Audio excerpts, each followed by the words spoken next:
It can't be that bad, oh, it can't be that bad, oh, it can't be that bad, oh, it can't be that bad, oh, it can't be that bad.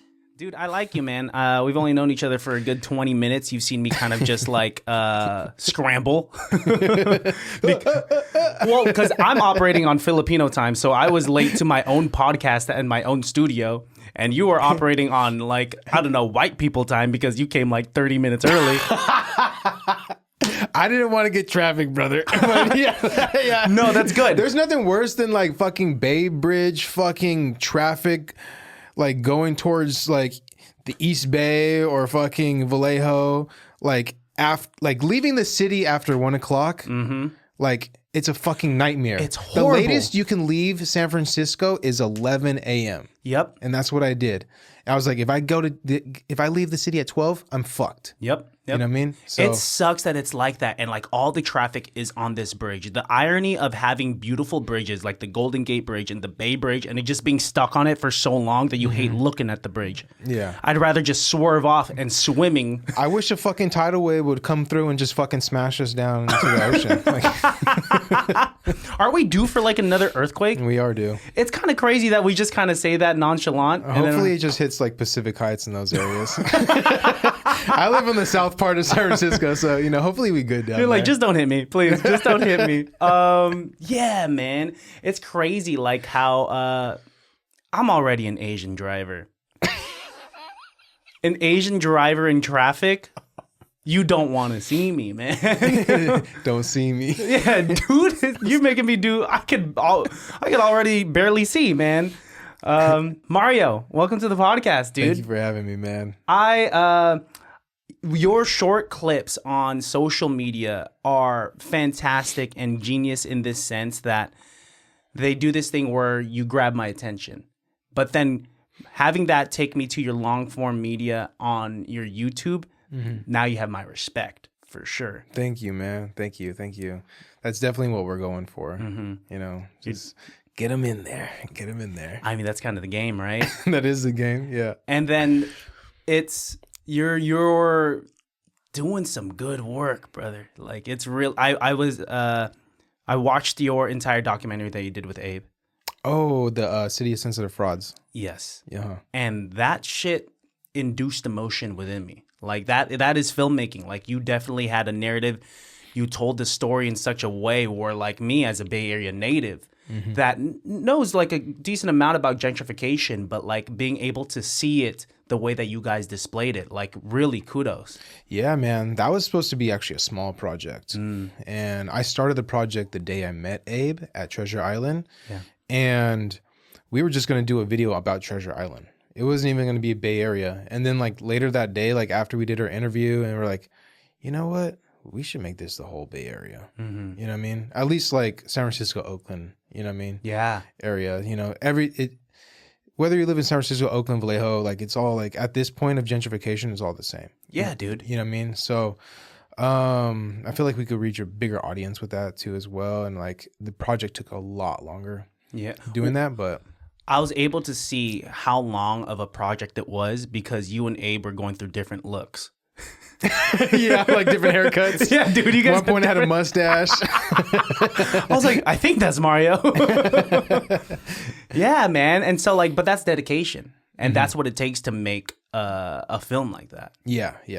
And there's been multiple films that have done that. Like my first documentary I made was like about a sideshow. And like people were like halfway through, like my hair was cut and I had long hair before. And they're like, did that guy just like, people reacting to on the internet. They're like, did that guy just cut his hair? Like he had a long hair in the last clip. Like what's going on?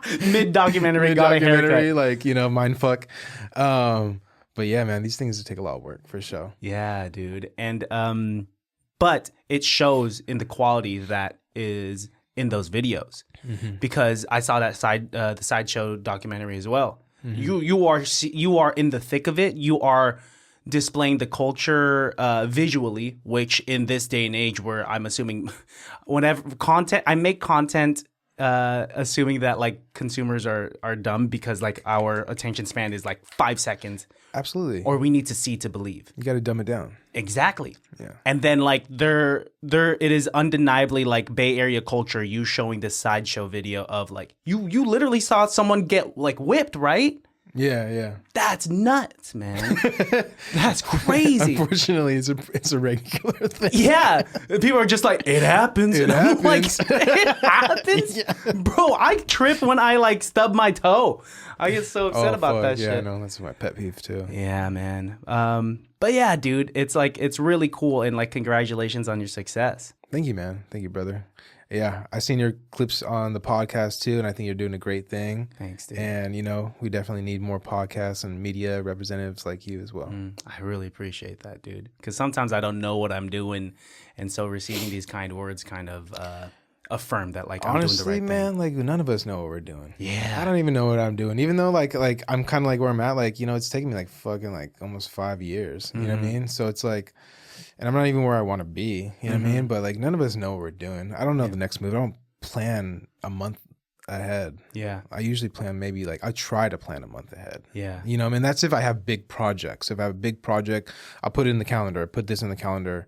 If somebody wants to do something with me, like, like you want to do with me, put it in the calendar. But like, I barely even plan like the week before. Wow. Yeah. You know what I mean? But that's how it is. I hear oftentimes that some geniuses are the most scatterbrained like that, or like I've heard this thing where like the messier a person's room is, the smarter they are, or some shit like that. Yeah, because you don't got time to think about that shit. You just want to focus on what's going on in the moment. And for me, it's like becoming completely obsessed with what I do. And that could be good and that could be bad. Yeah, it's been good and bad many times for my obsession with what I do. With obsession like becomes great like success or whatever, but like also like you got a real life outside of like the social media.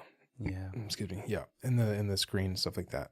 Yeah, I have to remember that too, is that you can't get lost in the sauce, because you could be great at something, but with being great there is sacrifice. Absolutely. And you have to make sure that sacrifice isn't what you treasure the most. Like I know that you're a family man. I have a fiance, so I have to be a good partner. I'm a son, I'm a brother, I'm a friend, and I can't dilute those to be great at this. So I have to find the balance. Absolutely. Absolutely, for sure. Yeah. Have you always been a curious mind? Always been a curious mind, always been a risk taker. I remember I went to like camp in like 7th grade, and like there was something about just like there was like some aspect about like taking risks, and it just kind of just stuck with me. I'm like, fuck it, I guess I'm that person. Dude, great storyteller, by the way. I thought there was gonna be like a story arc and like conflict and resolution. He said, fuck it, I guess I'm that guy. Yeah. Wait, so like what were you doing? Like, what's an example? I don't know, man. Like just going out and just do things that people are like, that's dangerous, like just go out, like, film a sideshow documentary, you know what I mean? People are like, fuck, that's fucking dangerous. And then there is aspects of, yeah, that's fucking dangerous. You know what I mean? Like that same night we filmed the documentary, like the last spot, I was like, we're not going to the last spot. I'm fucking tired. That last spot got shot up, you know what I mean? So it's like, just like, go with it. Like, you know what I mean? Like, film graffiti docs. That's our next documentary coming out, is a graffiti doc. We've been filming. We filmed in Tijuana, Wow, Hawaii, Bay Area, and LA. Like those, like it's all like one big documentary. And like I'm filming graffiti in Tijuana. Illegal as fuck, dude. Like I'm in a country I've never really been in, place I've never, you know what I mean? Like Mexico is different, bro. So it's like, that's a risk. Yeah, that's what I hear. If their water is dangerous, I can't imagine what like the you feel me? What the underworld is like. Yeah. Man.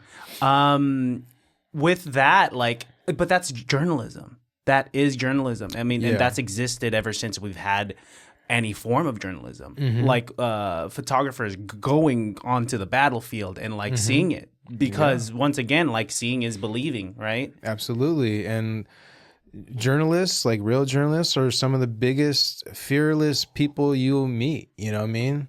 Savages, man. They'll go and they'll get that content or get that photo or that video that they need to put out to the world. You know what I mean?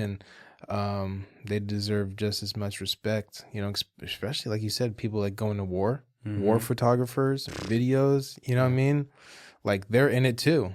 Yeah. You know, just as much. Which is why, like, what you're doing is important. Like, I could never. Maybe I could, but I'm, like, too much of a wuss to, like, yeah, like, go to a side. I mean, maybe I'll go to a sideshow, but I'll be in the back. In the back, yeah. But, I mean, it also takes a lot of courage to do street interviews. Like, and on a social level, I'm sure you're, like, numb to it and it's nothing to you anymore. But I have an Asian upbringing, so one of my biggest fears is rejection and disappointment. But you going up and just like asking people like, hey, what's your favorite this or what's your favorite that takes a lot of courage, because there's a lot of people who are just like, fuck off. Oh yeah. You know, and don't get me wrong, brother. Like sometimes I get my feelings hurt. you know what I mean? Like I'm like, fuck you. You know, you know, like, yeah. You know what I mean? Like you didn't have to be such a dick. You know what I mean? Dude, like some people are assholes. Like, you know, like, yeah, like I'm just like some random person, but like I'm still a person. You know what I mean? But I mean, like for every like 10 no's, like you get like one golden yes. And like that's the video right there. Yeah. You know, and that's what I figured with doing this like on the street interviews is it's just a number game. You know what I mean? You just ask and ask and ask until you get that question that you need to go viral. Exactly. Everything's a number game. You got to go up to bat if you're going to get a home run, right? Yeah. And you have a good amount of home runs out there.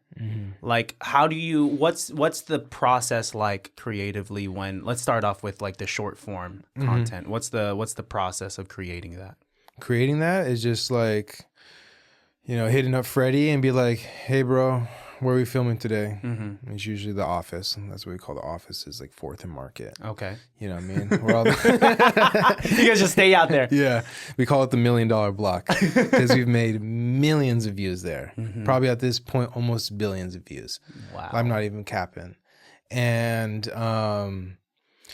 we call it the $1 million block, and you usually go there and like maybe I have like a couple questions or ideas. Like I'll shoot him, you know what I mean? Like, hey man, I have this idea asking this question, or this thing, maybe there's a trend, or maybe there's something in the news going on. You know what I mean? Like who, you know, something, you know, the internet's changed every single day. Yeah. So it's like I'll shoot him the ideas, like let's run it. You know what I mean? And then we just go out there, we got our equipment, and you do just get to it. You know, do a couple warm-up reps. Probably like take like 10, 15 minutes, do warm up, you know what I mean? And then like just get to it. Wow.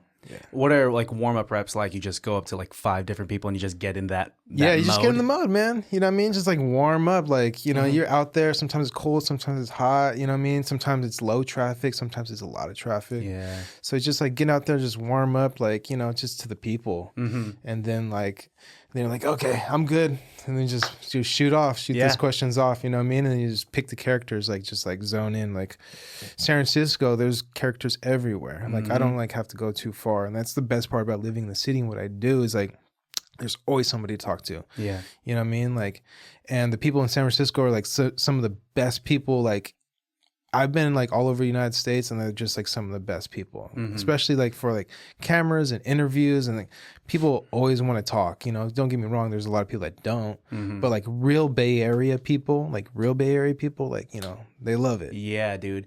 Well, I mean, like real Bay Area people, they have an opinion, especially in the city when there's like a lot going on, or like if they're really in tune with the culture. Yeah. Because, yeah, I mean, we could talk about some of your like most viral moments. It's like the Too Short one. Like, what's Too Short's favorite word? And what people would say to that are hella funny. Too Short's favorite word? I don't even know, man. What's my favorite word? Do I just say that? No, what's the favorite word? Help? I don't know. Yeah. Like, you could tell someone's a young and they're just like, Too Shirt? I don't know who Too Shirt is. Too Shorts? I don't know what that is.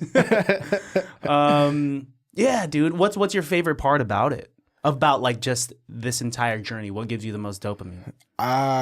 Just like putting smile, as cliche as it sounds, just putting a smile on people's faces and just like making people's days. You know what I mean? Like that's probably one of the biggest motivations. It's like people DMing me, and they're like, Mario, just want to let you know that, I watch your videos when I'm having a bad day, and like they just like really make me happy, man. You know what I mean? Or like, I was having a shitty day and like this video just like turned my day around. You know what I mean? Like just like stuff like that. And like 1 minute video could go a long way, you know what I mean? Especially like for real fans and stuff like that. Yeah. What's the difference in accomplishment that you feel when it's a short form video, like what you do with the street interviews, as opposed to like a full doc? Level of accomplishment, I don't know, like it's like a full doc is like it's a lot of work, so it's a little bit more fulfilling, especially if people like gravitate to it and like really like it, you know what I mean? And the short videos is more like, all right, we're up to bat again. You know what I mean? Like, Yeah, it's just trying to knock these quick ones out of the park. You know what I mean? Like it's just like how you could do something without even really doing it. You know what I mean? Like it's like you don't have to think about it too much. Yeah. Like type of deal with the short ones, but then like the long ones, it's like I have to go to the library, I have to do research, I have to find the old footage, or you know what I mean? Like put stuff together. It takes a lot more work. Yeah, dude. Oh, I bet. I mean, but from afar, I could see the hard work being put into it, the attention to detail, and it's, for example, you and Abe went to the gathering of the Juggalos, and I watched that entire thing too. And what an interest! Like without that video, I wouldn't have known as much about the Juggalo culture. But you really shine some light on these people that are overlooked or have like a bad rap, and that's what true journalism is, bro. Yeah, and I didn't even really know about it. Abe was like, we should do this. And I was like, fuck it, I've never been to Ohio, let's go. So we booked a flight. Like I was like, you buy the tickets, and if you buy the tickets, I'll book the flights. He bought the tickets. I was like, all right, I need one for you, me, and Freddie. He bought them. I was like, all right, I'll book the flights, I'll book the Airbnb. Damn. And then like we just made it happen. What is it, a week or a weekend? It's just a weekend. It's like a 3-day festival. Technically, I think it's 4-day festival. But I was like, after 2 days, I was like, I'm done. Like, bro, you got your face painted too. Yeah, man. I felt like I had to do it for the doc. You know what I mean? Like, get the full experience. And after seeing like Waka Flocka do it, Waka Flocka, yeah, Waka. Yeah, dude. Yeah, he's a juggalo. It's so funny. Like Waka Flocka was like, Waka Flocka's there. I was like, I was getting fucking nervous. I was like, oh, fuck. I was like, here, take the microphone, Abe. I gave Abe the microphone. I was like, ask him a question because I was like, kind of like mentoring Abe on how to like ask questions and stuff. You know what I mean? Like while we're doing it, and I was like, you take it, ask him a question, and like he did a good job. Yeah, dude. You know what I mean? It was just like, it's kind of hard to say no to a guy like Abe because like he's a nice guy, but he's a big guy. I feel like if I said no to him, he could just Spartan kick me off the mat. Yeah, he a big teddy bear. He is. Yeah, dude. I mean, interviews like that aren't easy. The closest thing that I had to doing something like that is that I had a gig with Seafood City, and I had to try to do like in-store interviews, and it was the hardest thing in the world for me. In the stores is a little hard. Like when you do it for like a store or like a restaurant, like I just did like a sponsorship at like a Peruvian restaurant. And I was like, how am I gonna do this? Like I don't want to bother people like while they're eating. You know what I mean? But I was like, people feel like they're best like when they're done eating. Like they're full, they're happy. Yeah, you're right. So I was like, let's do it like this, Freddie. We're gonna wait till they're done eating, and then when they're walking out of the store, we're gonna ask them a question like, "How was it?" or whatever. You know what I mean? Or before they go in too, right? They're hungry. Like, I don't know, I want to eat. And then like as soon as they're done, they're like, "Oh, it was delicious." You know what I mean? So like those, like I didn't think about it. Like it's just like this just makes the most sense to me in the moment. You know what I mean? Because sometimes you don't know what you're going into until you get there, and then you're like, okay, this is how we should do it.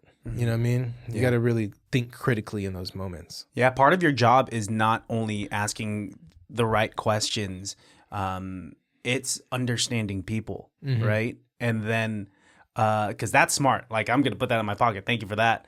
And yeah, you're good at it, dude. What were you like as a kid? What do you think are like factors of your upbringing that kind of brought you here today? Yeah, as a kid, like I was always outgoing, man. I was always like extroverted. It's kind of funny now. I'm pretty introverted. Whoa. I'm a homebody. Like you wouldn't think, right? I talk to so many people, but like when I go outside, like I go out to work. You know what I mean? I feel it. Like when I get like on a camera, like I go out to work. But like when I was a kid, though, I was like way more extroverted. You know, I always played sports. Always just like hung out with the boys. You know what I mean?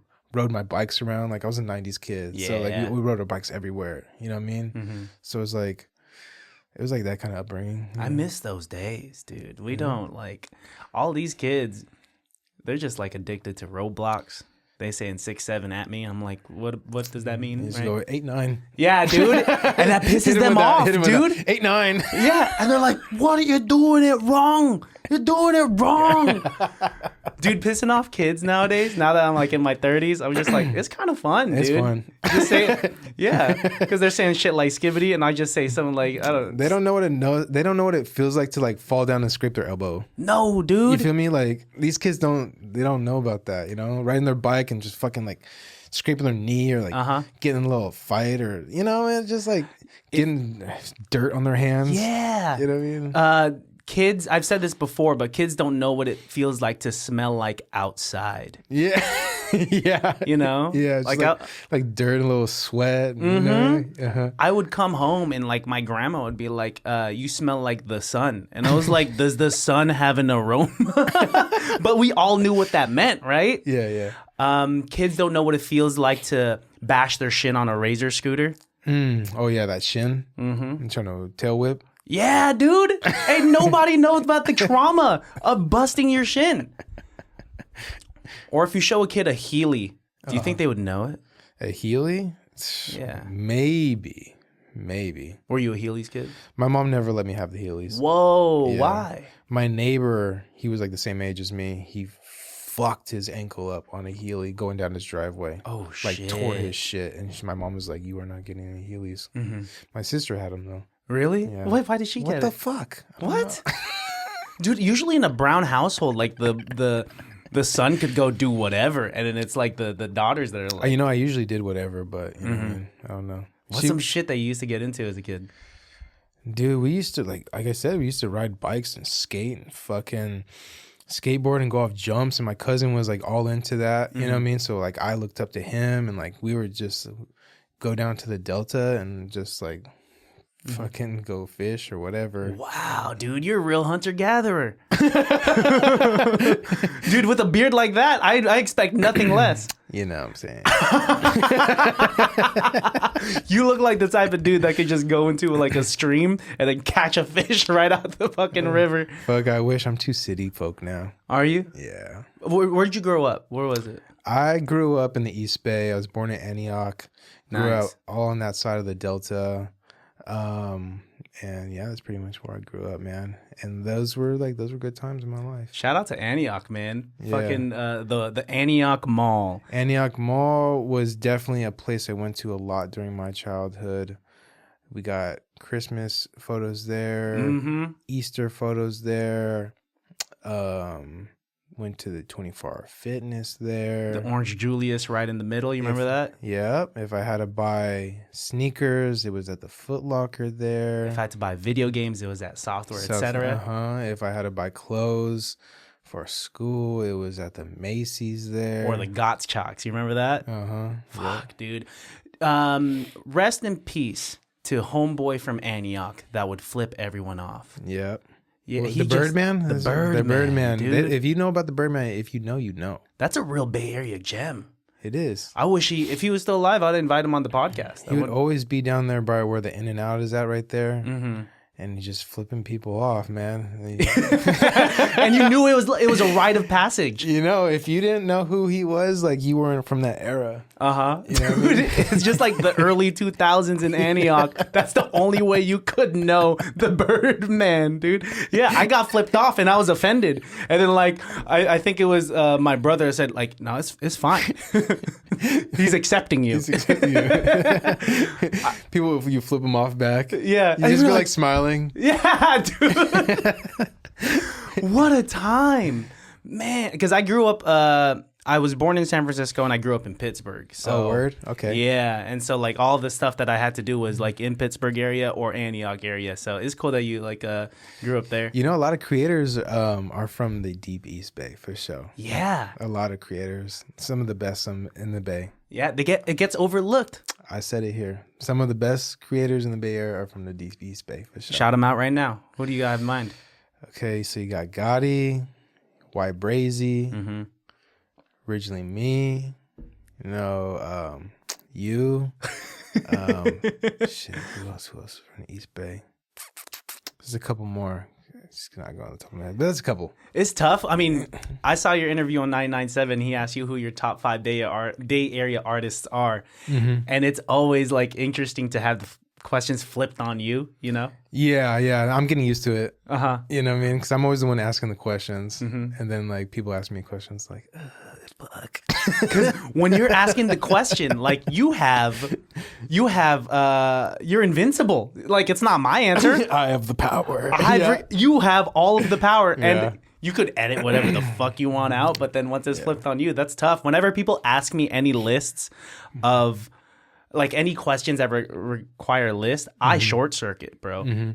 You know, honestly, when I just go with people that like I like personally. Yeah. Like, you know, when Reed asked me that question, it was just like people that I like. Dude, you said personally. Frack was cool. Yeah. That's like, a good and I was just pull. trying to like throw it out there, like, you know what I mean? Like people that I've actually met in person that like I just like I like. Yeah. You know what I mean? And then like I met Too Short once. He's cool. But I kind of threw him in there because like I have a whole viral video series just like, you know, with a bitch. Yeah, that one's, very funny. So, And shouting out people because, not only because of their talent, but because of the human that they are, that's important, you know? Yeah, like Pilo, like when I shouted him out, like he's a great guy. Yeah, you know what I mean? I met him probably like 6 times probably. Yeah. Always been super cool. I think the last time I saw him was at Coachella this year, where they're just like waiting in line. He's like, Mario. Yeah, like, dude. What's up? Yeah, I met him for the first time this year. He dapped me up and he like said, I like what you're doing with the podcast. And I was just like, wow. Yeah, man, like 15-year-old me is going crazy right now. Yeah, man. But 32-year-old me is like chilling. I'm like, thanks, man. You got to be kind of cool. Have you had him on the podcast? No. We follow each other and like he's down to run it. He said he's down to run it. We just haven't set a date yet. You got to get more Filipinos in here, man. I got like a decent amount of Filipinos, but Pilo is definitely like up there that I would want to have. He's like Bay Area Filipino royalty. Yeah. Yeah, dude. I mean, like he is the Filipino prince of the Bay. Sure. Let's see, dude.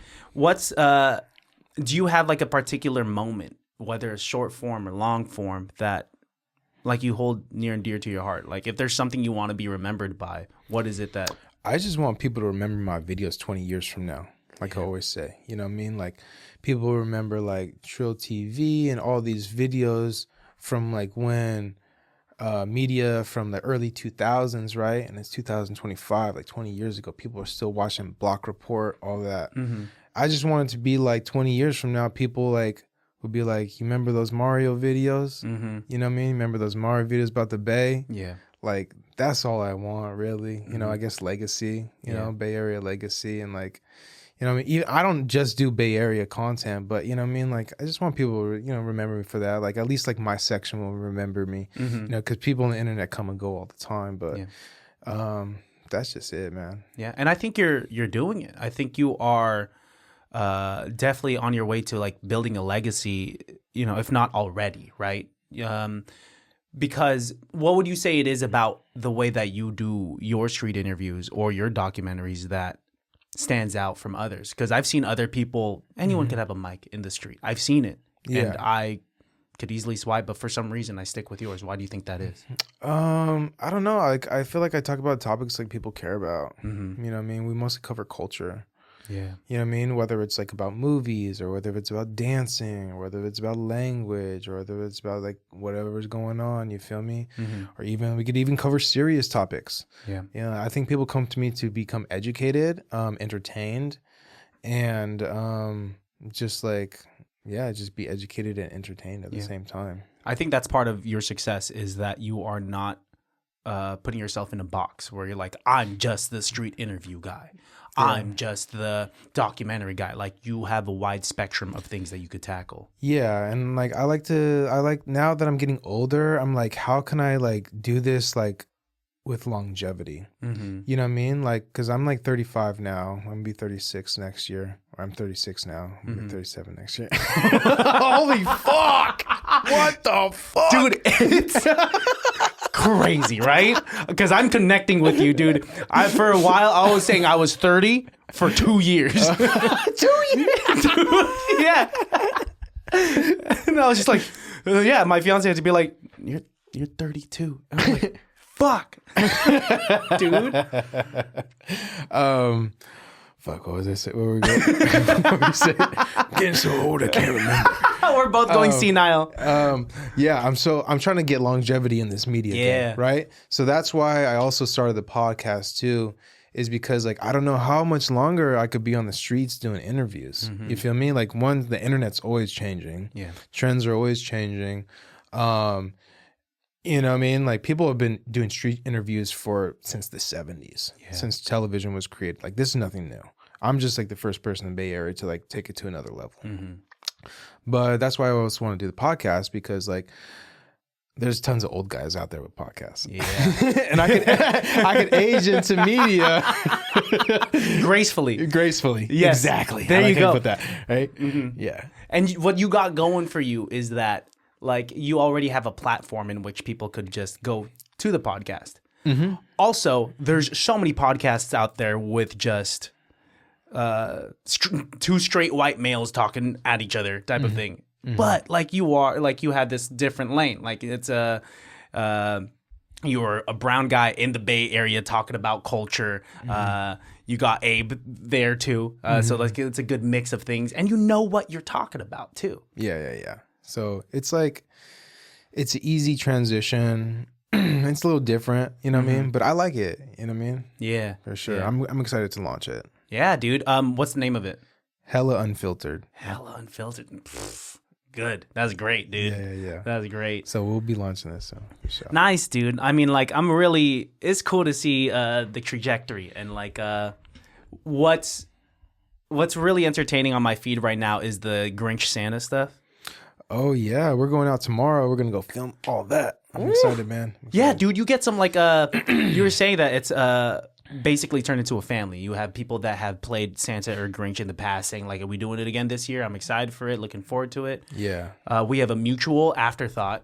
Afterthought, yeah, that's my boy. One of the first times I saw one of your videos was when I first started following Aft, and like I was just like, oh, he's also he's a rapper and a Santa? He's just always down, bro. Yeah, like, dude. I love Af because like he's just always down. I'm just like, Af, I have this idea. You know, you down to do it? He's just like always down. You know what I mean? Always down. And like he doesn't do many skits and things like that, I feel like, you know what I mean? But like he's just always down to do with me. So yeah, man. I saw that because you guys have had a rapport for a minute. One of your earliest videos on your YouTube is an interview with Aft and Professor Gable. Yeah. Talking about like Sutro, and I'm like, wow, so you really were tackling a whole bunch of things. Yeah, I tried to start a podcast way back when, and like I just wasn't ready for it. Why do you think that was? I just wasn't in the mindset. I just wasn't where I was. Like I tried it out, you know what I mean? And like it just didn't. I don't know. It just didn't resonate with me as well. You know what I mean? I don't know what it was. Like maybe my team wasn't as big, or wasn't like I just wasn't as established, or you know what I mean? Like I didn't know where I wanted to take it. I just kind of jumped into it because I felt like I should. You know what I mean? Not because I was ready. And But yeah, I have an hour-long interview. That's when I first met Af for sure. Yeah, man. You've been doing this for a minute, dude. So, what do you think made you ready now to be like able to take your content to the next level? I just know what I'm doing, bro. You know what I mean? That was the coolest answer. It's just like it takes a lot of time to like just know how to work things on the back end. Mm-hmm. Like what it takes, like how to work a camera, how to work microphones, how to edit and work a computer. Yeah. You know what I mean? Like it's just like all the back end stuff, you know what I mean? Like cuz I'm just like so like go, get this clip, edit it. You know what I mean? And then just like to be like sit back and be like, okay, we could do this. Mm-hmm. And I took this like crazy ass master class too. Oh shit! And you learned from it. I took this master class. Red Bull sent me to LA to take a master class at like Spotify, and like I was in a room full like 10 other people, like creators, and like I'm like, fuck, this is what we gotta do. We gotta do a podcast now. You know what I mean? Oh, that was one of the things that they said in the master class. Well, like I told Freddie, I'm like, yeah, we gotta do this shit. Wow. You know what I mean? Mm-hmm. Especially because you can monetize on Spotify. Yeah. With your podcast now. Yeah, and you could do video on Spotify too, which is really cool. Yeah, so that's what I like about it a lot. So we're gonna be on Spotify and YouTube, YouTube. Nice, man. Well, I'm excited for it to drop. Outside of doing this, what are some of your other hobbies? I don't fucking have hobbies, bro. Nothing else? This is all I do. I guess like, committed to the game. You know, just like I said, you know, when I come completely obsessed with something, I completely obsessed with it. And that's good. I mean, well, you said to an extent, right? It's like it's kind of crazy, bro, because like my hobbies are intertwined with like this media shit. So like I always get invited to things, but then it's like I can never really 100% like enjoy them. Just like sit back and just like enjoy it, like because I always feel like I should be recording right now. I should be making a video right now because it's just like a good opportunity. You know what I mean? Like the people are here, whoever it is, and it's just like, yeah, it's just fucking work. You know what I mean? Yeah, because like, is a Niner game, is it as good as it used to be when you didn't have to work at it? Right? Like, I just went to a Niner game. Yeah. And it's like, I didn't have to work there. I didn't have to make a videos there. But then I was just like, dude, there's like tons of people here I can make videos with and go viral. And it's just like, I'm gonna work a little bit. You know what I mean? Like, and I have to post videos and Instagram stories, and you know what I mean? Like, it's just like, it comes with it. You know what I mean? Like, I could experience cool shit, but then it's just like, I'm always working. Like, it's a 24-hour thing, 24/7, 7 days a week thing. I post every single fucking day. Damn, dude. Yeah, you're working real hard. You know what I mean? So I don't really have too many hobbies besides this. So it's like, I guess I consider this my hobby, but now I make money off of it.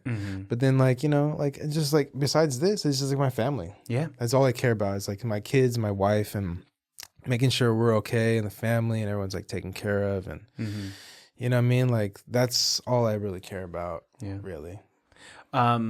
Well, congratulations on like building a family. That is truly the American dream, and like a hard thing to balance when you are like creating content constantly. Because already with my lady, she's always like, gotta record another podcast, or like, you gotta go edit, and like, do you have to edit today? And like, yeah, I gotta. But this is part of it. It's part of it, and you know, like I've been better with my work-life balance. Like I'll schedule like film days and schedule edit days, and like, okay, these days I go to bed early. You know, before it was just like 2:00 in the morning editing. Yeah. Like, and like that was ruining my relationship, man. You know what I mean? So like I still do that sometimes, but like definitely not as much as before. I see. You just got it more on lock. More on lock, and like I'm more settled in, and we know what we're doing, and I'm not the only one working on these things now. You know what I mean? I got Freddie, and I like, bro, I cannot edit tonight. Yeah. You know what I mean? Can you take care of this? And like, we've made hundreds of videos together, and like, I trust him. Yeah. And if anything I need to get fixed, like, hey, bro, can you just fix this real quick? And it's super easy. Yeah. Nice, dude. Well, before all of that, though, like, were you playing, you said you were playing sports as a kid, you were outside a bunch. Were you doing football as a kid? No. My mom wouldn't let me play football because it's just like, you know, smacking the head too much. But I played baseball. I played baseball. I did bodybuilding when I like my early 20s. That's why you got big forearms, dude. You know what I mean? They used to be bigger. They used to be bigger. Then I had kids, and you know, you guys see where it's at now.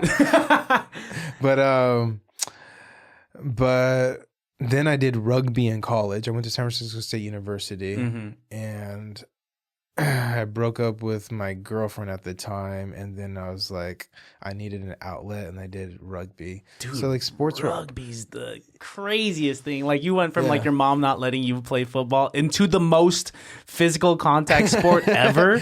But it's like not as like physical as football because you can't hit above the waist. Oh, you're right. So it's like always below waist, but it's still dangerous, man. I got hurt a lot playing rugby. Dude, I just refrain from any physical activity that there's another, like, if there's like a Samoan guy on the field, I'm cool, dude. Just come on through. Score. Whatever you want. You want to come in my house and take all my things? After you. You might be one of the Usos, you know? Yeah, the Usos brothers are big on rugby for sure. Man, I can't do nothing. Were you a wrestling fanatic growing up at all? Oh yeah, I did wrestling in high school too. Dude, you did everything. You did a lot of stuff. I did a lot of physical sports for sure. But like WWE type wrestling, I wasn't really too much of a fan. No. I see. But I'm more of like a fan now. What do you think it was? Were you like upset as a kid that it was fake? Yeah, like I was like, this shit's fake. You know what I mean? Like, what's this obsession? But then like now I get like it's just a show. Yeah, dude. The you know performative what I mean? Like, aspect of it. But I would have I would watch it sometimes. Honestly, my mom didn't like me watching it because, you know, like they cussing and the girls with their titties and all that. And, like, you know, like hitting women and shit. I guess there is a lot of aspects. So like my parents didn't let me really watch it. You know what I mean? Like watch it growing up, so I didn't watch it too much. But I had like, you know, Booker T was cool. Like Eddie Guerrero was dope. Yeah. You know what I mean? Like I watched it, but I wasn't like, I didn't watch it like every week. You know what I mean? Type shit. What was your other like pastimes then? If it wasn't like, were you watching TV a lot? Were you playing video games? Were you like, or just a real '90s kid just being outside with the homies? Dude, it was like, you know, when you're '90s kids, like everything. It's like video games, homies. You know what I mean? Like riding your bike, skipping school in high school to go fucking take the BART to Berkeley and go buy weed. Like, you know what I mean? Like, or like the big one was in high school is like you skip school on Wednesdays because the A's had dollar hot dog days. Wow. So you would skip school, either drive or take BART to an A's game. The A's games were like $5 or some shit. Yeah. And then like you go get dollar hot dogs and then you get on the Jumbotron. Dude, that was like a $10 day. You know what I'm saying? Yeah, and when you're in high school, bro, like that's sick. That's fun. That was on a random, like, what day of the week was that? Wednesdays. On a Wednesday, dude. Yeah, man. If you know, you know. Dollar hot dog days are the A's games for sure. Man, A's games are still fun. Like, I haven't been to one in a minute, but I've been creating. The last time I went to one, I got me and my homie got a big gulp from 7-Eleven, got rid of the soda. Bought a Four Loko, and then put it in the big gulp, rode BART all the way to the Coliseum, and yeah, that was our day. Yeah, man. Those A's games were fun as fuck, man. Like, I had a buddy that lived down the street from the Coliseum, like on 73rd. His family still lives there. And, bro, my dad would get seasonal tickets, right? He'd get, like, 8 tickets. And I was like, instead of going, like, this game, I was like, I'm taking all the homies and we just go in one game and we do it like every year, like one game, all the homies. And bro, we get so fucked up and like have like the girlfriends like drive us there, like Lalo's girlfriend, and everybody's like they pick us up and then we get back and like they had beer for us, like like when we get back, like dude, what a life, dude. That is like a real like life for a man, you know. That's like a really just like man, dude. To have beer waiting at home is so funny. That shit was hilarious because like we get home and there was like 40s, like look what we got for you. And then, like we were like kids, like the presents, like on the Christmas, like like the party goes on. Yes, there's nothing better than like a nightcap with the boys. You know what I'm saying? Yeah. Just like you think the night's done. Nope. Yeah. What was the 40 of choice? The 40? Oh shit, we drank 211, bro. Ooh, damn. That's what we drank. Some Steel Reserve? Yeah, man. That's what we drank. I was a Mickey's boy. Put some orange juice up in that thing and then had a brass monkey. Yeah, bro. My boy Playboy, he always drank 211s, and he just put me on. That's what we always drink, man. Mm-hmm. Yeah. To this day, you're still drinking some 211s? No, I don't drink anymore. Oh, I see. You're a better human than the rest of us, dude. Because if a 40 was in front of me, I'd be like, you know what I had recently? Was some Mad Dog. Mad Dog. I had it for the first time ever. Mad Dog? Yeah, we had Mad Dog too, for sure. 2020, right? Yeah. Yeah. MD 2020. Yeah, that shit was sweet. Dude, it's very sweet. It was like so much, you could tell, because it's syrup. When you pour it in the cup, it's not liquid, bro. It's kind of thick, you know? Yeah. And I was like thinking to myself, all these people saying that Mad Dog will mess them up, and they're just like, whatever. Mm-hmm. That kind of did a number on me. Like, I had to sober up, because I had it live on the podcast with Stressmatic, if you know who Stress is, from the Federation. We had it, and I was like, oh man, I'm kind of feeling like this ghetto shit really does work. That malt liquor. Dude, that malt liquor is like crazy. Yeah, we get 40s all the time. Mm-hmm. Like, that was a thing, especially when they lived in the village in Antioch. Like, we just go fucking the ghetto ass fucking the hood store, you feel me? And then we just go back and just drink. How old were you when you were like getting these drinks? Oh yeah, we were 21. Oh, okay. Yeah, we were 21. Okay, because I was like 21, 22. Mm-hmm. You know what I mean? It's like right after recession.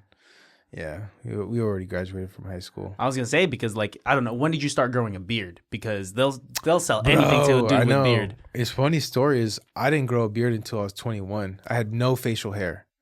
None, bro. You could see pictures of me, none. And then for some reason, as soon as I turned 21, boom, beard. Poof, it just like kind of came in, you know what I mean? And then like the same year, I started growing facial hair as I started getting gray hair. Oh, really? Yeah, I got gray hair and facial hair. When you were 21? In 21, yeah. Dude, there was no gap. You went from like being a prepubescent boy into just getting gray hair? Yes. Dude, that's fucking nuts. You didn't have any like middle area? Hey, at least like I don't have gray hair in my balls yet. You get chest hair? You got chest hair on you? Yeah, no, I'm Puerto Rican, bro. Gotcha. I'm Filipino and I got hella chest hair. It freaks people out. You guys just don't have leg hair. We typically don't have hair down. Like, really, we could make the best swimmers because there's no body hair. Dude, I mean, I think it's because we grew up in the heat, so we're just like, hey, no fur on this body. Ain't no need no fur. You know what I mean? Don't need no fur. Have you ever done music? You ever done anything like that? Music? No. You know, I try to like rap, you know, very, very, very short lived. But don't play any instruments. I just could not play. That's why I played so many sports, because I don't know, like my brain just didn't work like that. Yeah. For the guitar, like I tried, and yeah. It just but you work. say you tried to rap. I tried to rap. Yeah. Did you have like a rapper name? No. It was still Mario0o0o0o. It was just like we get drunk and freestyle. Dude, that's still. I mean, high and freestyle. You know what I mean? Like, you ain't from the Bay if you've never like smoked the blunt in the car with some homies and tried to freestyle. That's like a Bay Area thing for sure. It really, like backseat freestyle. That's like a thing. Yeah. Because even I did that, and I'm a square man. Like I look like I'm gonna do your taxes, but I I did that. What's something you missed the most about those days? Just being with the homies, man. Just everyone connected, you know what I mean? And just like always meeting up. And now everyone has kids and we're all older and we all do our own thing. Yeah. You know, when we get together, but it's just like life's different now. You feel me? Like, yeah. It's just different. I get how that is. I never thought that. I feel like I'm always like 14, right? Like my mindset. Like when I saw my parents at this age, I was like, man, that's crazy that they're paying for a house or they got bills and they're paying for a car. And like now I'm at that age, I'm like, I don't know how the fuck I'm doing this, dude. But like life is different now. Yeah. I think like it's just like the innocence of your life is completely over.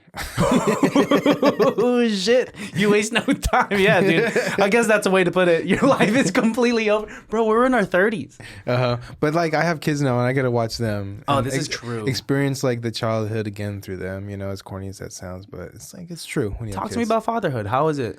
It's great, man. I love being a father, man. Like, I thought I wasn't ready, but I guess like nobody's ready. You know what I mean? And I waited a lot longer than most of my friends had kids.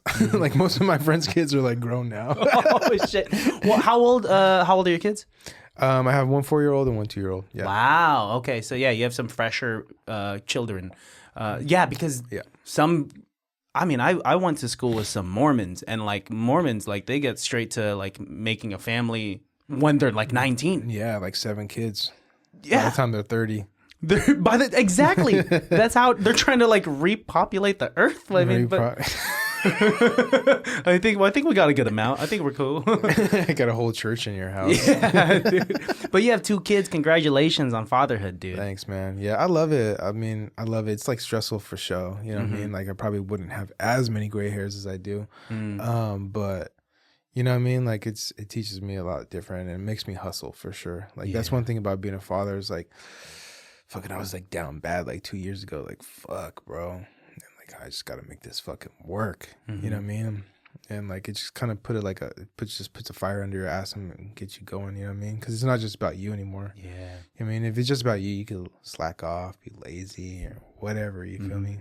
Yeah. Because not only do you have to take care of yourself, you're taking care of a village. And when it's just you, like you don't have to take care of yourself even, dude. Like I'm sure before you had kids, you would be more willing to put yourself in some like sketchy environments. And, you know, when you're just a single guy, you just go do some crazy shit, right? Yeah. But then like when you have another life to live for and to protect and provide for, I'm sure that like that does something pheromonally within you. For sure. You know what I mean? And I've definitely like scaled back from doing like more of the crazier videos and stuff like that just for that reason. You know what I mean? Like, do we need to make that video this week?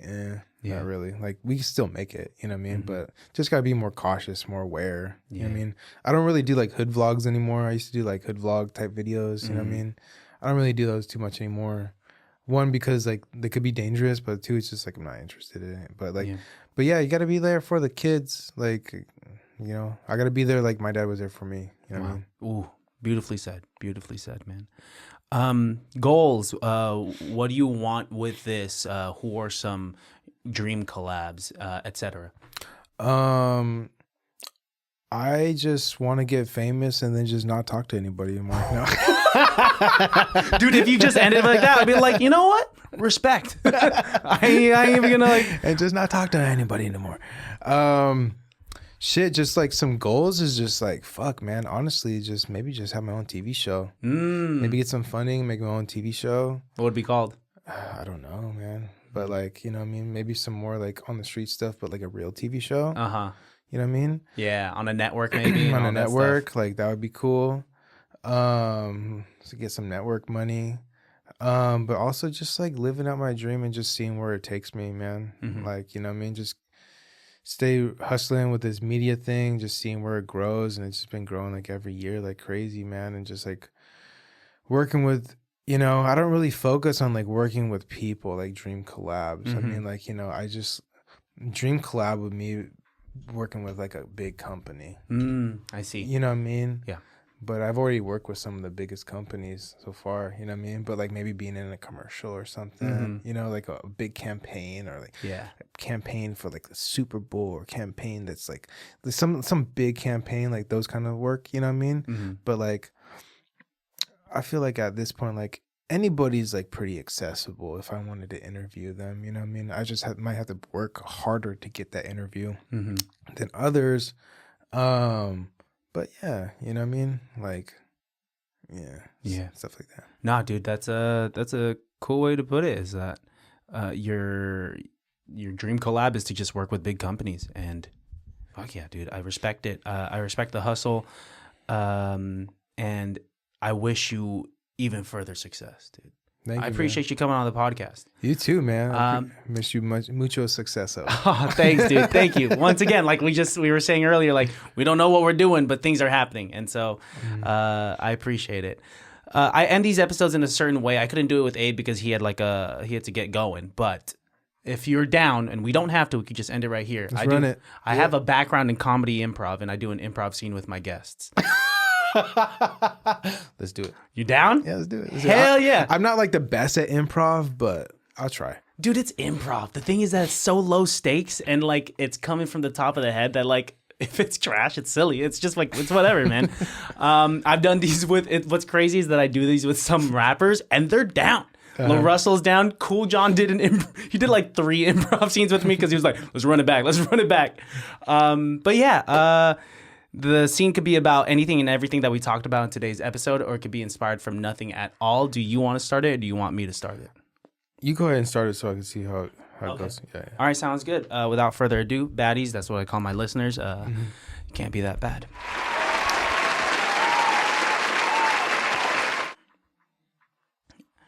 All right, Mario, we gotta think about the next. Video idea. What do you got? Oh man, I don't know. I got like the shipyard idea. I got this backyard idea. Okay.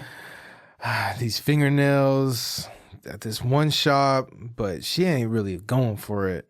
I don't know, man. What do you think? Fingernails at one shop? What are you saying? She does fingernails, but she she messed me up a couple times. What do you mean she messed you up? Let me see your fingers. See my cuticles? Oh, damn, they're all the way back to your knuckles. Yeah, bro, they were bleeding. That's crazy. You should. Are you okay? You know, if I was a werewolf, I would be worse.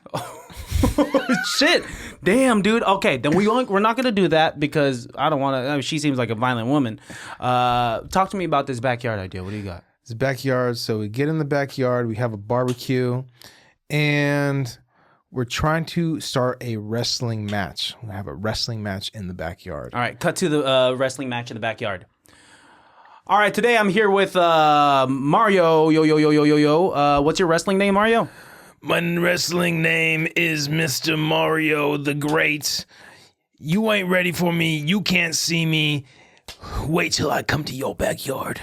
All right, well, he's already in the backyard. Today he's going up against the infamous backyard wrestler. His name is Bahama Tommy, and Bahama Tommy specializes in sumo wrestling. Are you ready to go up against Bahama Tommy? I ain't scared of no Bahama Tommy, Bahami Salami, Krami Babami.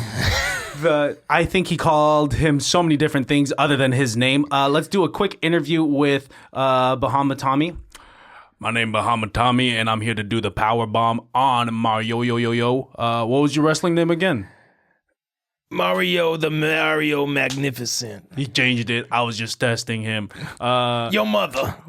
My mother's a beautiful woman that cooks for me and does really good things for me, so how dare you? Me too. Yeah, tell her I said that.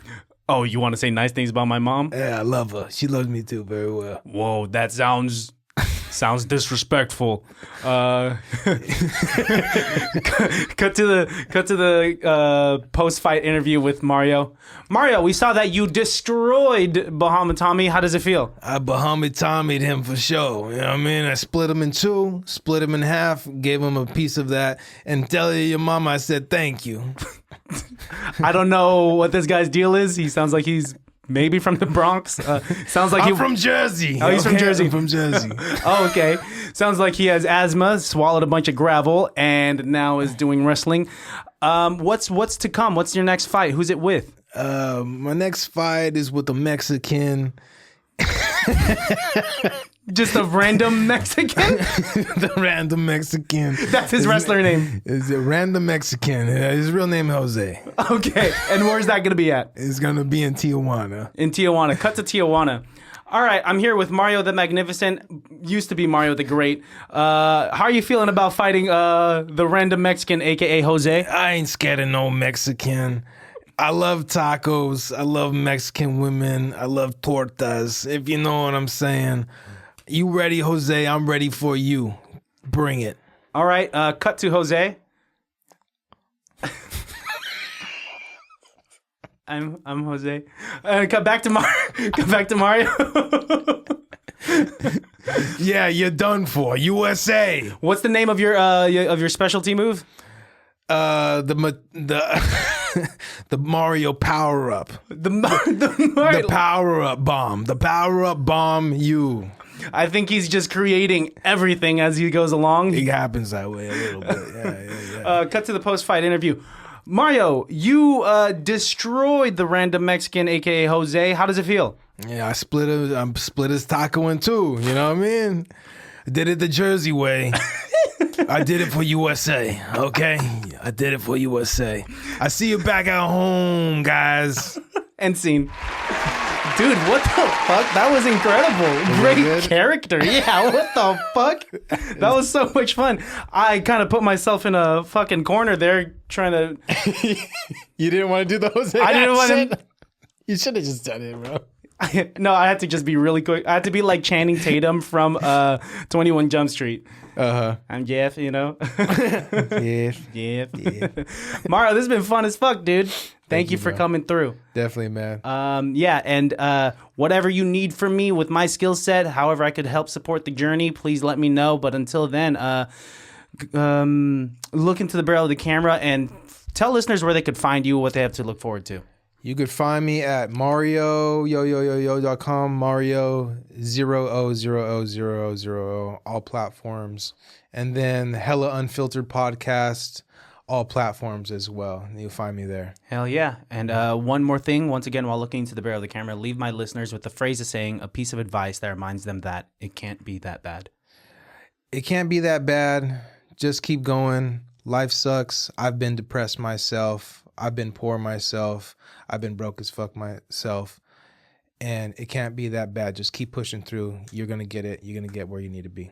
Beautiful. Until next time, man. Thank you for coming through. Thank you, brother. All right. Baddies. Till next time. You guys know where to find me. You guys know where to find the podcast because you're already here. Peace, love, and bye. It can't be that bad, dog.